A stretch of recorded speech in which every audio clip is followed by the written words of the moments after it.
We've been incredibly fortunate over the last 4 years on the Money Maze podcast to have conversations with some of the most important former military leaders in the West. General Petraeus, General Sir Nick Carter, Lieutenant General Sir Tom Beckett, as we weigh geostrategic issues that directly impact the investing world. And today we have the huge pleasure and privilege to welcome General Sir Patrick Sanders, who until last month served as the Chief of the General Staff. And for those who are less familiar, that essentially is the head of the army and probably, by my calculations, less than a 0.1% chance when you started of reaching that position. So Patrick, welcome to the Money Maze podcast. Thanks, Simon. Well, today is a first, as the interview is taking place from Salcombe in Devon, that well-known capital of finance, where General Sanders has come, and he came on his motorbike.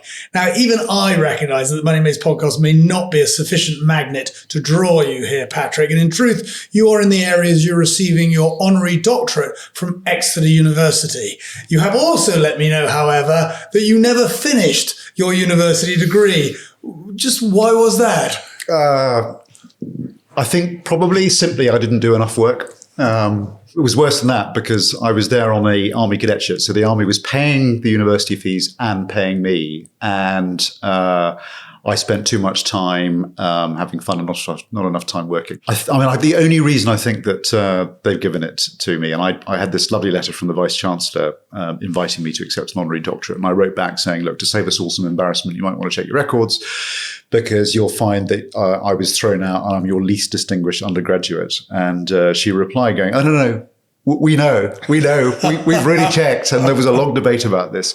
So I think it's a story of redemption and how you can use failure for your advantage. Great. Well, we might come back to some of those themes later on, but the aim today is to listen to your perspectives on the top geopolitical issues on the minds of politicians, populations, and the planet.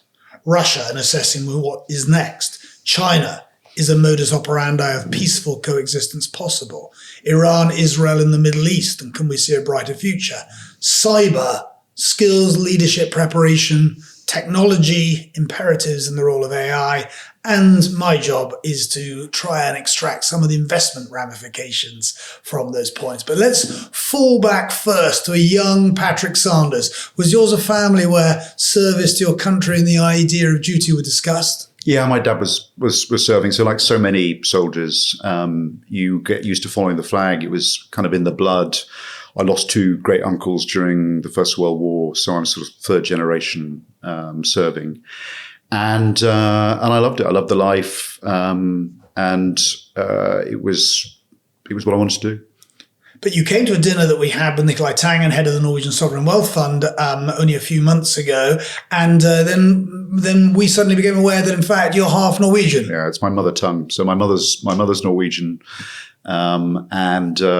Like many sort of First World War legacy families, I have very small amounts of family here in the UK, but I have... every generation has 5 children in Norway, so I have more cousins than you can shake a stick at. So Norway is very much home. Right. Well, as I did my research and I saw your journey, I had to smile because many years ago I applied for a commission with the Royal Green Jackets and did my regular commissions board, exams with them successfully, although I didn't pursue it. But I then smiled because I thought that A, I might actually have been your boss for a while because I am older, and B, on the basis of merit, it wouldn't have lasted very long. No, I'm only here because all the good people left. You saw action all over the world, and you've got your Distinguished Service Order along with many other commendations. And I guess that before we talk about these geopolitical hotspots, when you get to the very top, you've gone from being a soldier to an advisor to government, you're thinking about strategy, planning, execution. Just give us a sense of what it's like to have that position. It's intellectually fascinating because the direction of military operations in war is one of the most complex human activities I think it's possible to undertake. I mean, just trying to get your head round the complexity of the strategic context in the environment is pretty tricky. And being a chief, being the head of the service means you're effectively responsible for two things. One is for the health of the service, making sure that you're providing the military capability that the country needs. And that is about budgets. It's about procurement. It's about managing people. That's institutional health. And then the other responsibility is providing military strategic advice to the government of the day through the defense secretary. And that is where you draw on, in my case, 40 years of sort of deep professional study, a lot of professional military education, and of course, the experience that you accumulate along the way, which in my case ranged from the Cold War when I joined, through to interventions in the Balkans, and then of course the so-called GWAT years. Multiple tours in Iraq, including in 2003 when we first went in, which was a fascinating though rather depressing experience, and then latterly Afghanistan, and now we're back to where we started, where after a 40-year holiday from history's returned with a vengeance. Well, we're going to talk about that because you've been fairly clear and vocal that this is as dangerous as a time, if not more dangerous than even sort of the late 1930s. And I want to unpick that. But let's just start with Russia. After 2 years, Russia has not succeeded in defeating a small country. They've had a coup. They've had a lot of people trying to dodge the draft. And although I am no military expert, they've advanced but seem unable to surge forward. So there has been various reports, Reuters being one of them, that there is an appetite on behalf of Vladimir Putin to have a conversation. Give us a sense of who wants a deal. I mean, we need to see this war for what it is, which is not simply about territory, but it's an existential struggle for the values and interests of liberal democracy and, if you like, Enlightenment principles. And what we have, it's not just Russia, we have, if you like, a new axis of four powers, so China, Russia, Iran, and North Korea, who are testing the proposition that might is right. And what that's doing is not simply to fundamentally undermine our values and the order that's kept us safe, but it's also undermining global cooperation at a time when arguably we've never needed it more. When you consider some of the challenges that we face as a human race, whether that's climate change or whether it's the advent of some extraordinarily disruptive technologies. So if you focus in on Russia, I mean, Russia's war aim is nothing less than the subjugation of Ukraine and of Kyiv. And Russia is an expansionist imperial power. Its purpose, its aim is to dominate its near abroad and to occupy or control what it describes as historic Russia, which is much larger than the current borders of Russia as we would see it. And it sees the existence of Western institutions and all that we hold dear, so institutions like the EU and NATO, as an existential threat to Russia. And it will not stop.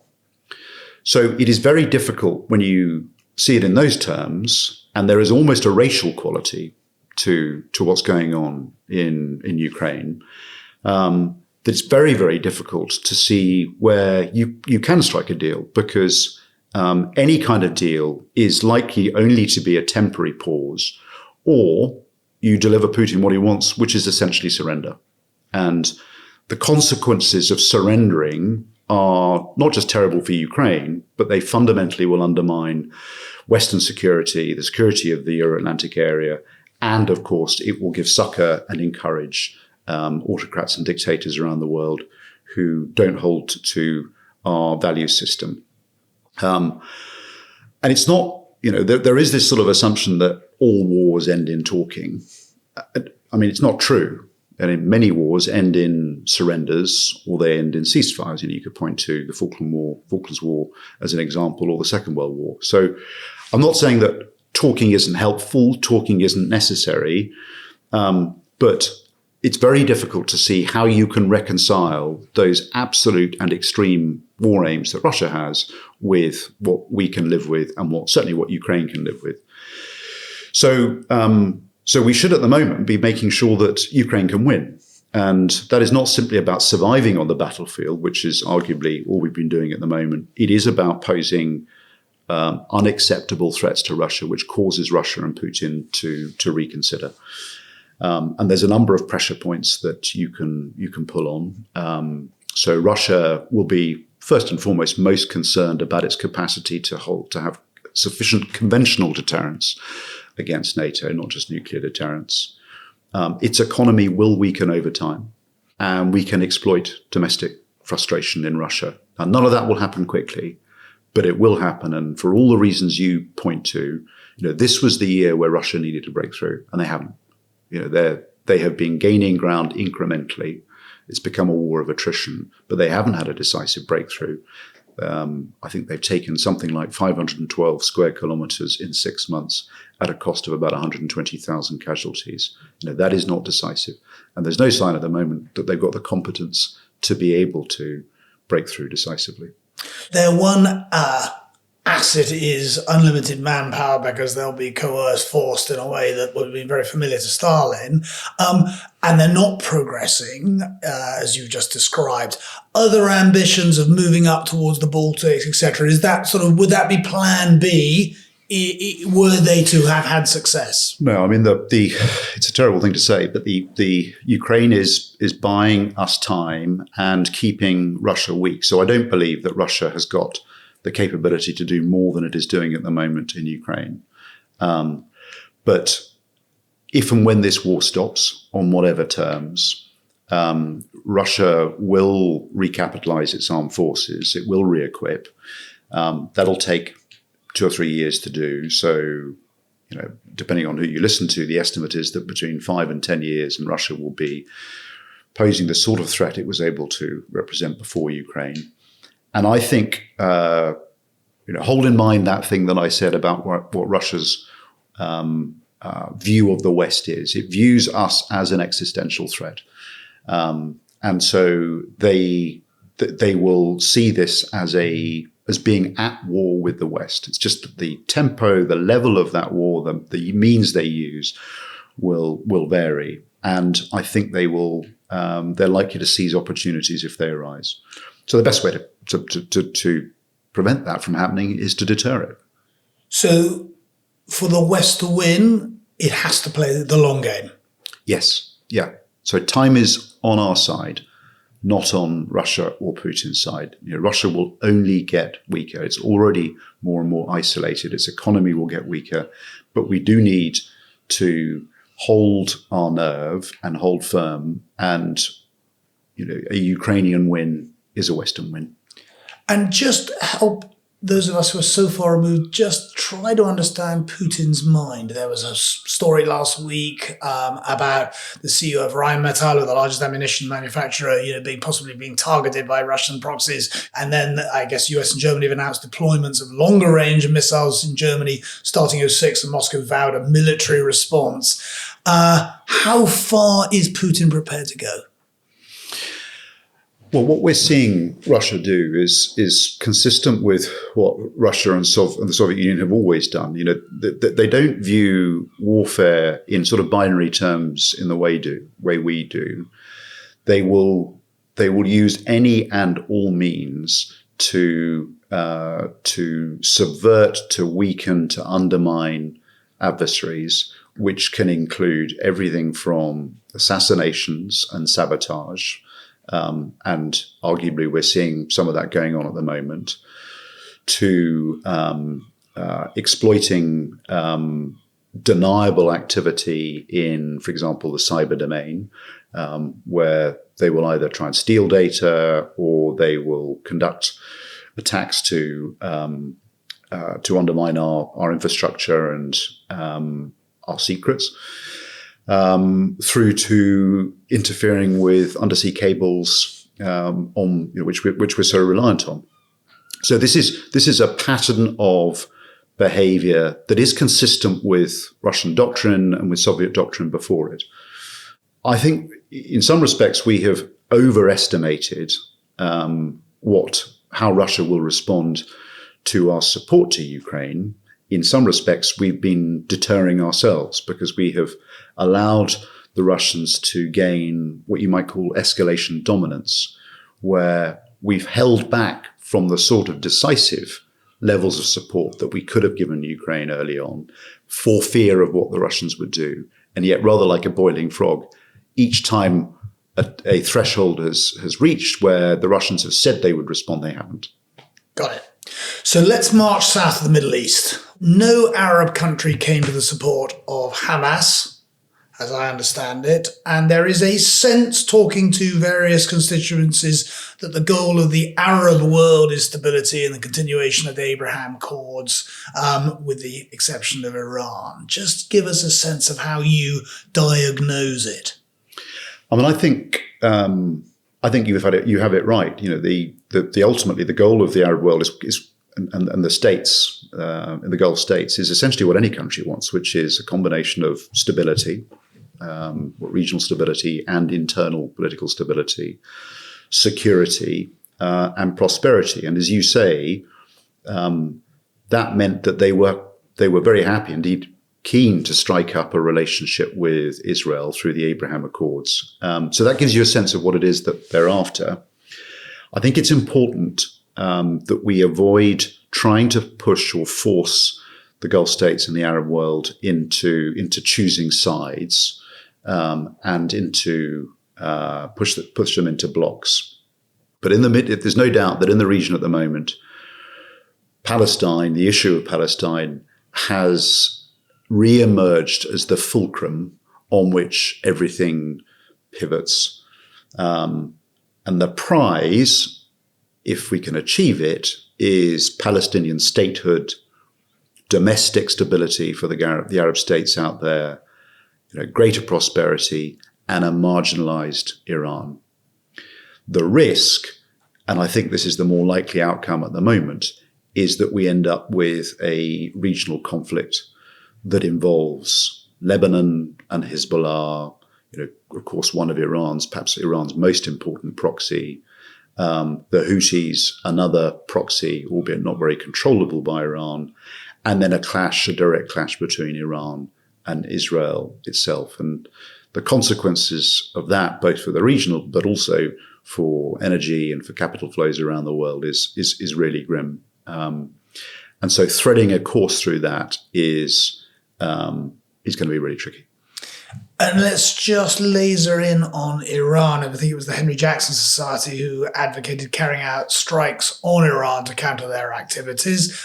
We know that the whole process of rapprochement around the Gulf states and Israel is absolute anathema to Iran.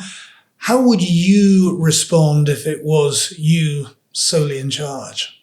To the Iranian threat? So I think it's important to try to avoid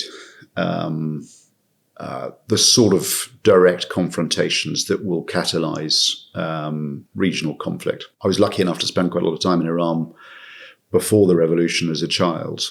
And my memory of Iran is of a great civilization, wonderful people, an amazing country. But that civilization sort of feels lost at the moment. Any state whose unifying idea is death to America and death to Israel on the back of a theocracy is going to be hard to see as anything other than a threat that needs to be contained. And there was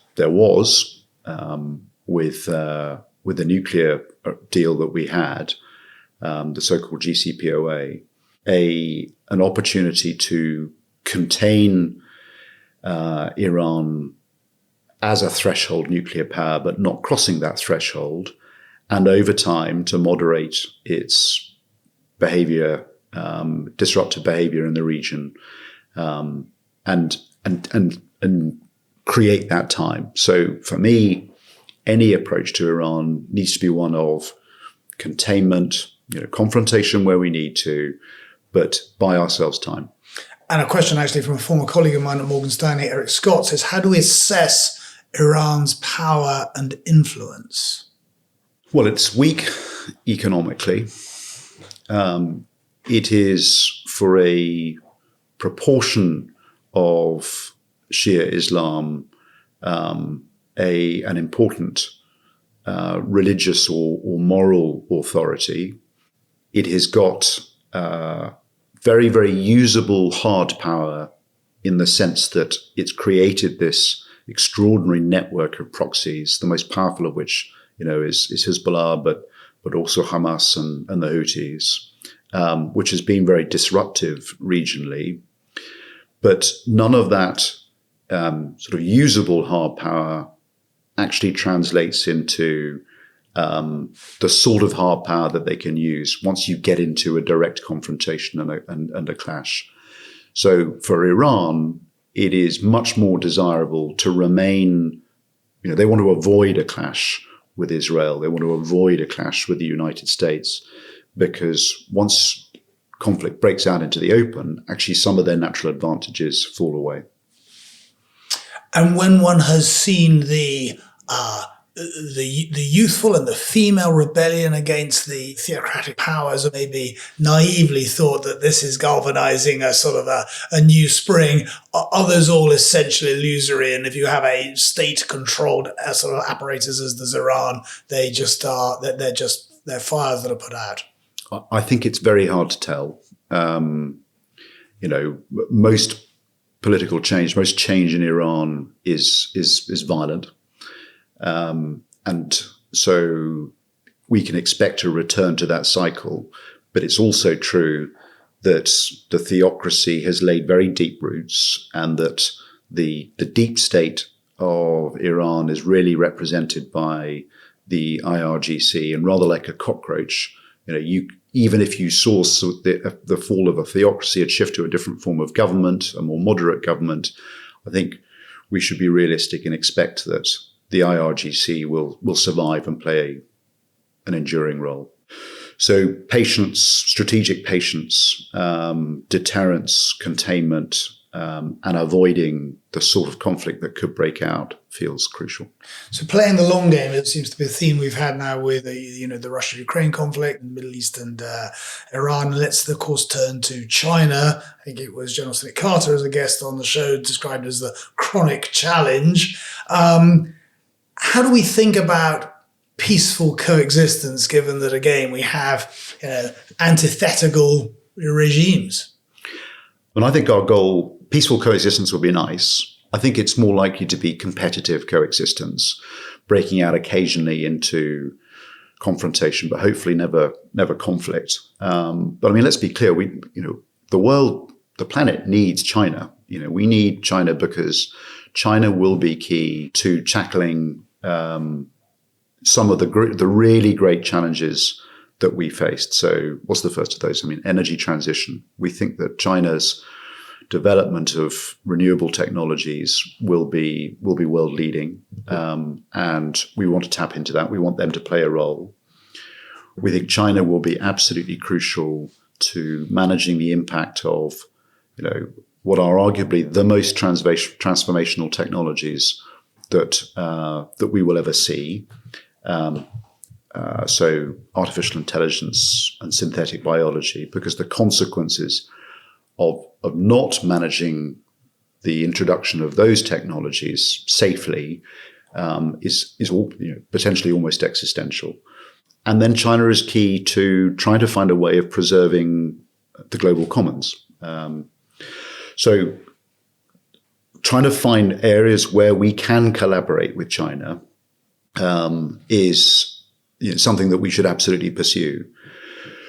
But there are some real risks at the moment. And I think it was best expressed as, trying to avoid falling into the Thucydides trap. This notion of a rising power confronting a status quo power, in this case, the US. And when you've got a rising and an expansionist power that is seeking, and not illegitimately, to rewrite the rules of the game to suit itself, then that's got some of the seeds for confrontation. And there are three real risks, I think, that we're facing. The first is that I think China is convinced that the US wants to prevent its rise, the rise of China, in all circumstances. So that it is impossible to see, it becomes zero sum. Secondly, China's economy is slowing. Thirdly, China, the CCP are, their greatest concern, their greatest fear is about the loyalty of the people, and they can't assume that that will always be there. And then there is a risk that Taiwan becomes a self-fulfilling prophecy. And rather like we found in the build-up to the First World War, where you had a rising power, Germany, and a status quo power, the British Empire, then the inevitability of territorial expansion and something like the Schlieffen Plan led you to miscalculation and then conflict. And the same thing could occur with Taiwan.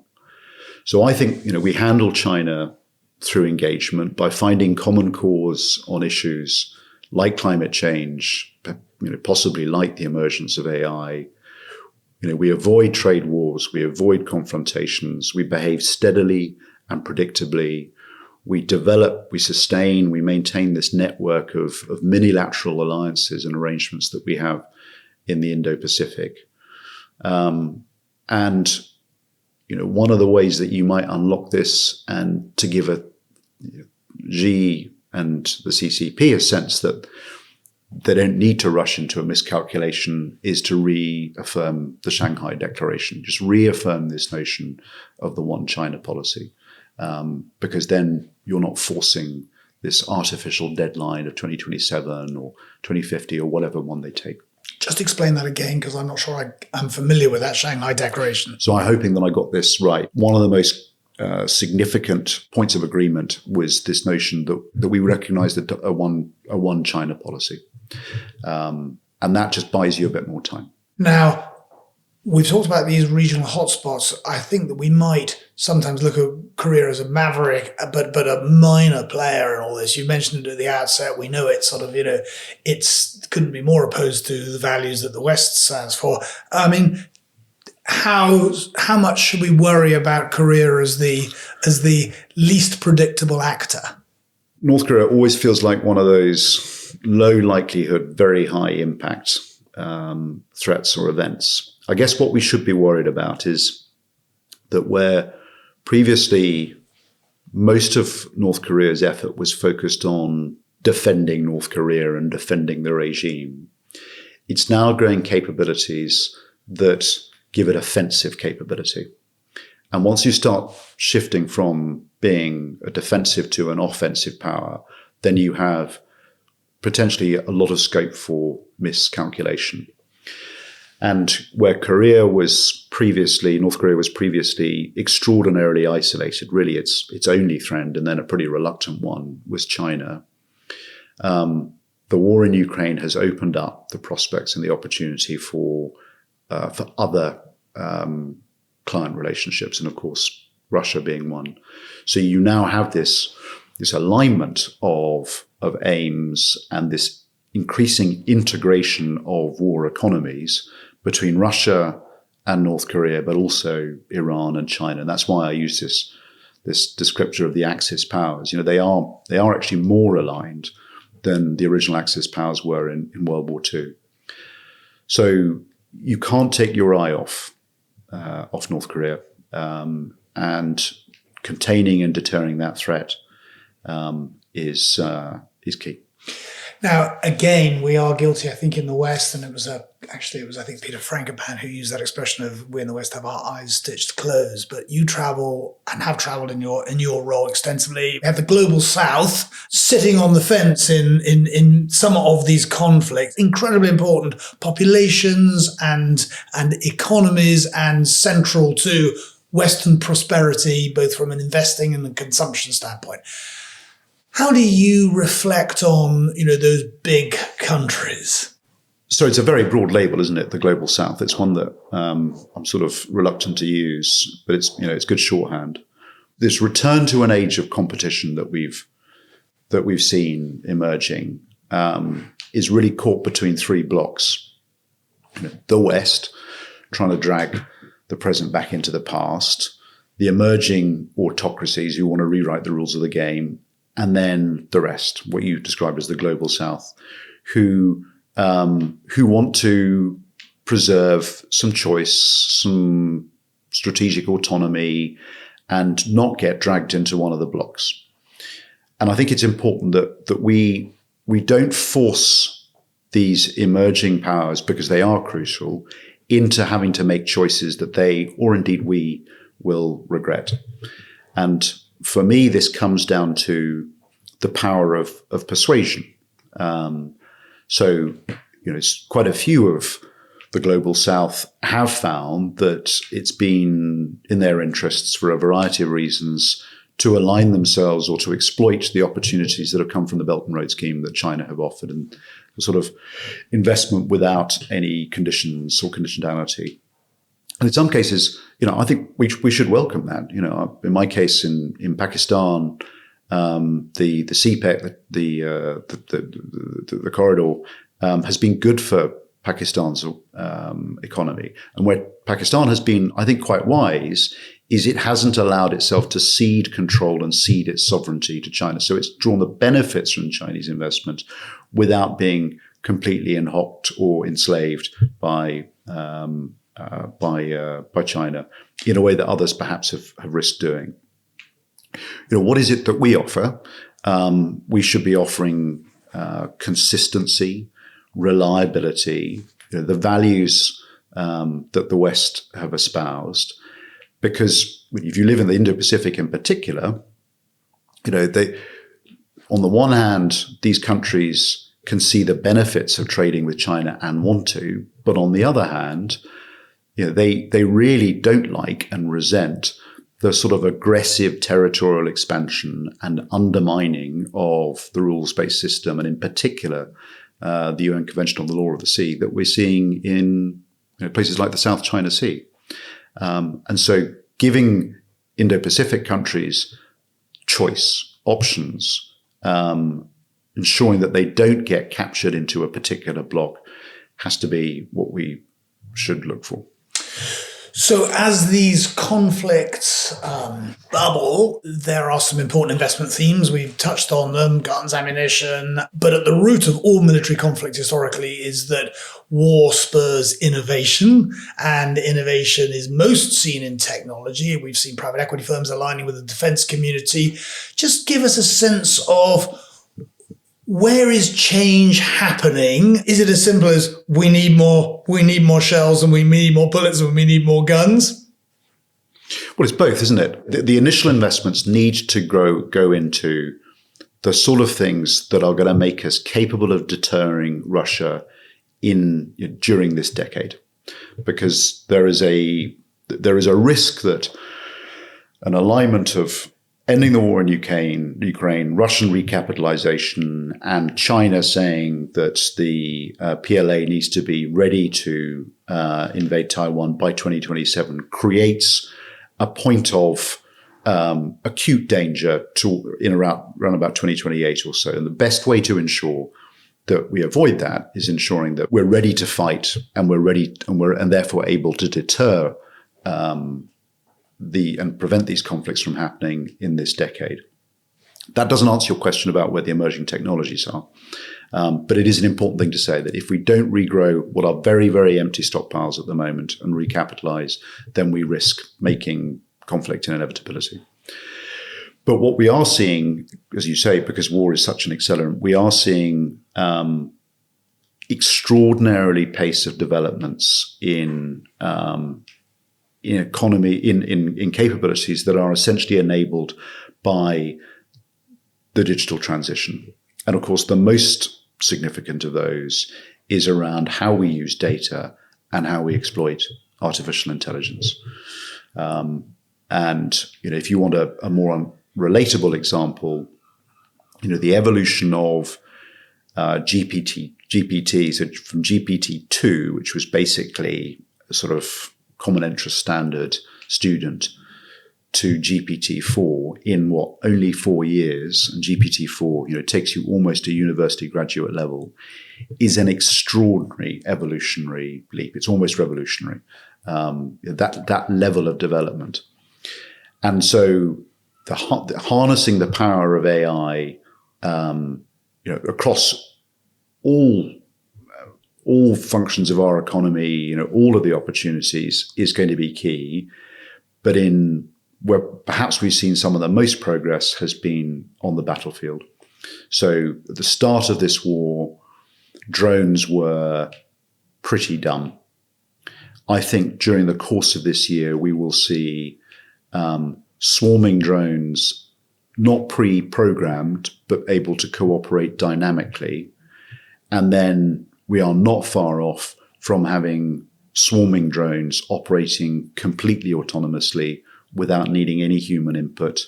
And that includes potentially, or the option of not having humans involved in targeting. Now, that is an extraordinary evolution. I'm not saying it's something we should pursue, but that is where the technology will take you if you don't intervene and you don't begin to focus on it.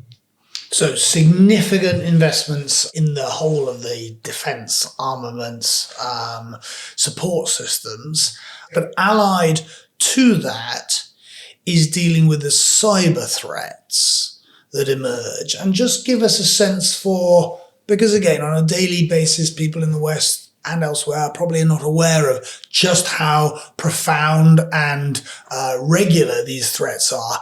Is that the right description, number one? And number two, how do we even start to calibrate the risks and the responses?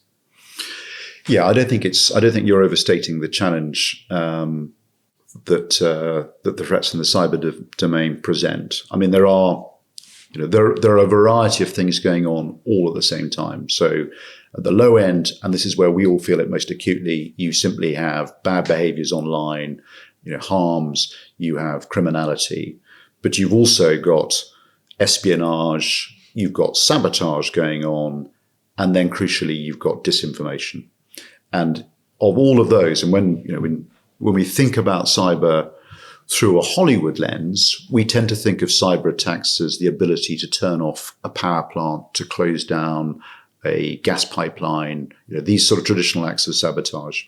And it is possible to do those things. It takes a lot of planning and effort, but it is possible to do it.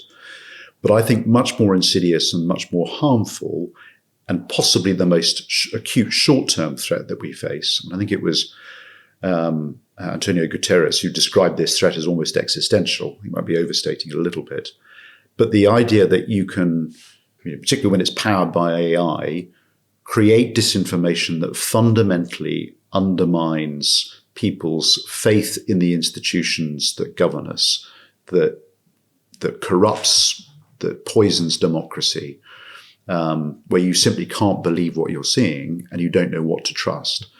So disinformation, I think, is the greatest and the most significant risk that we face. And it requires cooperation with the big tech companies who are beginning to regulate themselves more effectively, but it is also going to require intergovernmental cooperation as well. So you, as I discovered on my travels, seem to know, more people than I could have imagined. And so many had questions for you today. So some of them might class themselves as friends. Now, whether they are after I've asked you their questions is another matter. But in fact, Peter Frankopan, who I just mentioned, former guest, professor of global history at Oxford and author of The Great Silk Roads, had a question which is reflecting back on your long and distinguished career. What do you wish you'd been told at the outset that you've had to learn the hard way? Oof. So Peter has a habit of asking difficult questions. I wish that I had developed a specialization more early. I've been a generalist. So I've either worked on operations or I've worked at the military strategic level.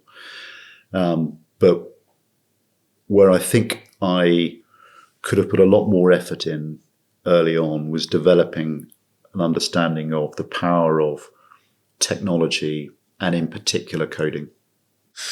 Well, the next question, which is from Major General Simon Lawler, formerly of the HAC like me, except he advanced and I did not, is that he observed, and you have been Colonel Commandant of the HAC as well. So in fact, for those who don't know, HAC is the Honourable Artillery Company, which is a territorial regiment.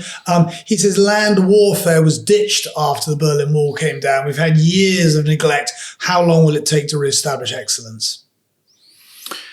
We are excellent. I wouldn't wish people to go away thinking that the British Armed Forces and the British Army aren't excellent. I mean, we are a reference army for good reason. And the quality of our people, because we train them so effectively, the quality of our leadership, the quality of our NCOs are amongst the best in the world. But what I think Simon is talking about is that we are now effectively operating with legacy equipment, so dial-up telephones in an iPhone age. And we need to modernize, and above all, we need to increase our lethality, and that's what my successor is most focused on. And we need to ensure that we can operate at scale. So that means regrowing our stockpiles, but also ensuring that the army, which is historically very, very small at the moment, in an era where we are facing a return to great power conflict, is capable of being grown rapidly. And we need to lay those foundations in place. All of that, I would say, will take us between 5 and 10 years. Which actually dovetails very nicely with a question from a gentleman who you know, Alistair Maxwell. I found myself playing golf with him a couple of weeks ago, former Green Jacket and partner at Goldman Sachs. And he says, at what size does the UK Army cease to be effective? Well, the short answer for that is it depends on what you want it to do. It is arguably too small now. I said that when I took over a couple of years ago. The force that we have committed to providing to NATO would be a lot easier to deliver out of a regular army that is closer to 82,000 than the 71 or so thousand that we have at the moment. I think the thing we should remember, though, is we always obsess about the size of the regular army. As a total force, we are about 100. We should be about 130,000 because that's your regulars. It's your reserves, like the HAC, and then it's, of course, all of those of us regulars and reserves who remain liable for call-up after we've stepped away from uniform. And I think I've still got a couple of years of that before I'm off the books as well. Now, Edward Watson, who kindly made the introduction, and I know Edward's wife, Helen Watson, because she looks after the Rothschild's wealth management business in the UK, he said, how do you reflect on that tricky interplay between the professional soldier class and the politicians with their ambitions? I think it was Eliot Cohen that described it as an unequal dialogue. And it's really important that dialogue is unequal. I think what we can all take a lot of pride from is the way that we had the transition of power from the previous government to the current one, and the grace with which that played through and how effectively it's being done. So these democratic values, which includes civilian control of the armed forces, is really, really important. Now, dealing with politicians and with ministers is not always smooth. Our objectives are not always aligned. Politicians and governments are as much about getting re-elected as they are about governing. And so sometimes the short term trumps the longer term. And that's where I think probably the points of friction arise. But as a chief, and I've done 2 chiefs jobs because I was doing strategic command before this, so a total of 5 years now sitting on the Chiefs of Staff Committee, I've found that by and large, our politicians are well-intentioned, and in particular, defence secretaries feel their responsibilities very acutely from the moment they assume the role. The next question is from former Colonel of the Argylls, Johnny Gray, and says, at what point does a cyber attack on our infrastructure become an act of war? Johnny will know that NATO has said that a cyber attack could constitute a breach of Article 5. What we haven't done is to specify what kind of attack, what kind of effects would trigger Article 5. And I think when it comes to deterrence, ambiguity can be helpful. So put it another way, I can't remember which senator it was or Supreme Court judge in the US, but when asked how to define pornography, he says you'll know it when you see it. Well, that doesn't lead us on to our next question, but I spoke to Bear Grylls ahead of our conversation, who I didn't realize, but who told me you have appointed him honorary colonel of the Army Foundation College. He's written this book, Never Give Up, which is all about resilience. And his question was, how do you encourage, promote, grow resilience in an organization like the Army? So I think we are pretty resilient, because what you find in military culture and in these extraordinarily tight, cohesive teams that we form is that there is an almost unique set of common values and a common purpose.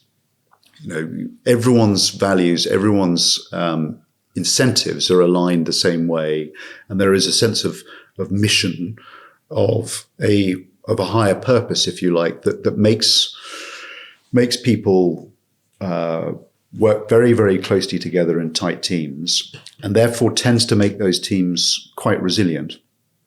But at an individual level, the stresses and strains of service life, whether it's being exposed to horrific acts of violence on operations, which I've seen, whether it's the separation, or just the compound effect of a variety of things going wrong in your life, can mean that people can be frail, people can be vulnerable.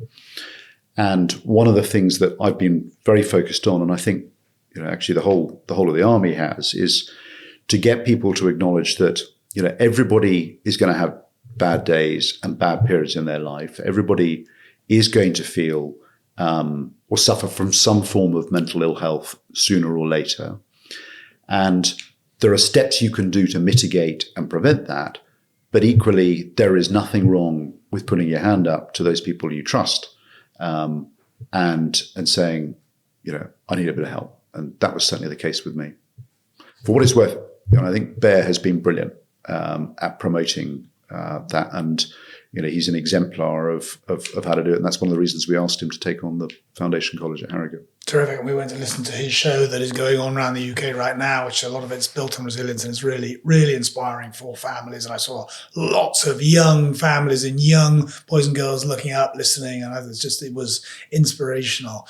Patrick, the closing questions, coming back to that idea of technology and its imperative, I just want to push you a little bit. Where are the specific areas where you think the biggest surprises might come from, or where the biggest application of resources should be directed? It's got to be around data and software and digital, because producing hardware takes a long time, particularly when you're trying to ensure that hardware is at the edge of the envelope, is cutting edge, is going to give you a competitive advantage. So building a ship, a submarine, a tank, an aircraft, these all take time. The competitive advantage will come from the data, how you exploit the data, and the software. And so, the shorthand answer will be, if we're not investing very much more than we are at the moment, a more greater proportion of our budget in software and in developing safe AI, then we will fall behind, because our competitors and adversaries will develop AI and it won't necessarily be safe. Trump or Kamala Harris? Which would the West prefer? So I don't want to express a preference because I don't think it's appropriate. Trump, difficult to tell if the tragic of events of in Pennsylvania will change his approach. So drawing on what we saw of him before, and in particular, I listened to Fiona Hill, who's really good on this stuff. Fiona has described the prospect of Trump 2.0 as being someone who is vengeful, who is unconstrained because he now knows how to govern and will surround himself with people who will agree with him rather than try to temper and moderate him. He's not someone who is necessarily motivated by freedom or democratic values or is attached to the rules-based international order. His instincts are mercantilist. He's egoistic, and he sees allies not always as partners, but more frequently as trade adversaries to be punished or competed with. So that approach to international affairs could, at its most extreme, begin to spell the end of the West as the organizing principle in international relations. I think there are three particular risks with Trump that we will need to mitigate. The first is that his sort of unique brand of strongman nationalism creates a permissive environment for aggression globally, and by leaders who admire his approach. I think secondly, the things he has said about rolling back US democracy, if it comes to pass, will undermine democracy and those sort of values globally. And I think the third risk is that America First, very competitive, zero-sum approach will undermine collaboration and cooperation in the international community at the very point where we need it most, particularly around climate change, green transition, and these emerging technologies. And I keep returning to it, but I think AI is the most exciting thing that's going to happen to us this decade. I think it will be this decade. But I also think that if we don't focus, put an enormous amount of effort into trying to mitigate the risks and develop safe AI internationally, then we will lose control of it. 5 non-military closing question. What's your most important daily habit? Sleeping well. What advice would you give for young people thinking about any number of careers? Have any number of careers would be a good start. I'm a great fan of reinvention. If in doubt, embrace audacity. You have, the young have tremendous courage and are prepared to take risks that in later life feel scary. You'll achieve most by being bold. Who would you really like to meet in the world who you are yet to? A grandson. That has never no been, pressure.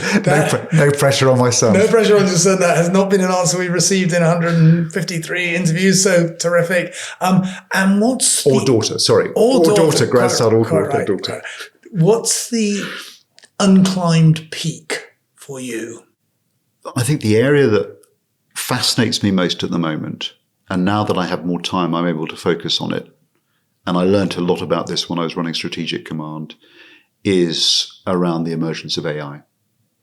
I think, I can clearly draw on quite a lot of experience around geopolitics and geostrategy, but the area that I really want to focus on is trying to help with the introduction of a safe testing regime of AI.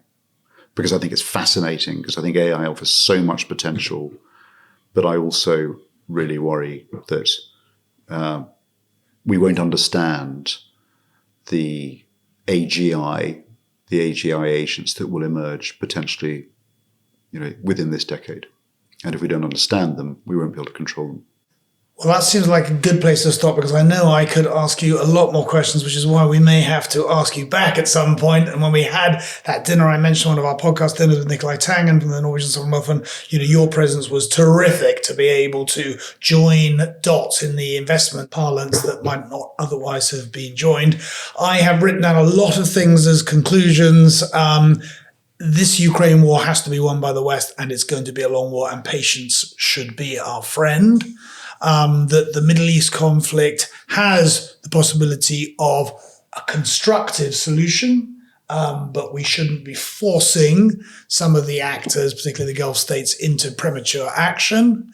And that when we think about the term which you have some reservations about, but the global South, allowing them to, weigh up the merits and demerits of their relationships, not wanting to be my words, overly dogmatic is sounds pragmatic, but is also very important. And finally, for the young folks of whom we have many at universities and at schools and others about their career, if in doubt, embrace Audacity. I like that. That's very good indeed. Patrick, thank you. You've come all this way down to Salcombe, which it turns out you know very well. It's fantastic to have you here. I think we're going to possibly offer you a little lunch as recompense, and just a big thanks from all of us. Thanks, Simon.